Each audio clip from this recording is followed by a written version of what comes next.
আরে মৃদুল ভাই কি নিয়ে দাঁড়ায় আছেন? ভাই আজব একটা ক্যামেরা নিয়ে আসছি, একেবারে 2025 সালের latest camera. Latest camera? Latest camera. ওরে ভাই এই ক্যামেরা দেখি কতগুলো চোখ। জি ভাই, একটা ক্যামেরার মাধ্যমে চারোপাশ আপনি দেখতে পারবেন।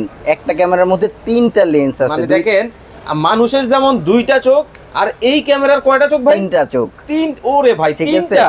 তার মধ্যে একটা চোখ দিয়ে চারোপাশ মুভিং করে দেখতে পারবেন। হ্যাঁ হ্যাঁ হ্যাঁ, এটা কথা বলতে পারবেন, শুনতেও পারবেন। মানে কথাও বলা যায়? কথাও বলা যায়। ক্যামেরা কথা শুনবে? ক্যামেরা কথা ওরে শুনবে। চমৎকার। দেখেন আচ্ছা, আর এই ক্যামেরার মাধ্যমে কোনো ধরনের ইন্টারনেট কানেকশনও লাগবে না। কি বলেন, ইন্টারনেটের কানেকশন ছাড়া?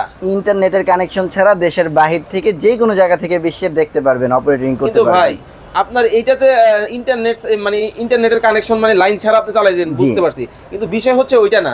ধরেন ডানে বামে উপরে নিচে সব জায়গায় দেখা যাবে? সব জায়গায় দেখা যাবে, মানে এই যে 2টা ক্যামেরা আছে না, এই 2টা ক্যামেরা দিয়ে হচ্ছে চারপাশ মুভিং করে ইচ্ছা মতো সেট করে নিতে পারবেন। ওকে ভাই, এটার মধ্যে কি এই যে একটা ছোট মডেল আছে? এটার মধ্যে আরেকটা ছোট মডেল আছে। ওকে ওকে ওকে, ছোট মডেলটা হচ্ছে, এটা হচ্ছে ডুয়েল লেন্সের। ওকে ডুয়াল লেন্সের কিন্তু। ওরে ভাই এইটা ঠিক আছে, এটা হচ্ছে চমৎকার একটা ক্যামেরা। এটা কিন্তু ব্যাটারি ব্যাকআপও দিবে, কারেন্ট নাই হ্যাঁ। আপনার হচ্ছে এটা চলবে। কি বলেন, কারেন্ট বিদ্যুৎ ছাড়া ক্যামেরা চলবে? বিদ্যুৎ ছাড়া চলবে। কি বলেন? এটা সোলারের মাধ্যমে 12 ঘন্টা পর্যন্ত ব্যাকআপ দিবে। আর সোলার যদি আপনার রোদ নাও উঠে 2 দিন পর্যন্ত এই সোলারে ব্যাটারি ব্যাকআপ দিয়ে ক্যামেরা চলতে চমৎকার। পারবে। দেখেন মানে একেবারে চুরি ডাকাতির দিন তাহলে শেষ। শেষ।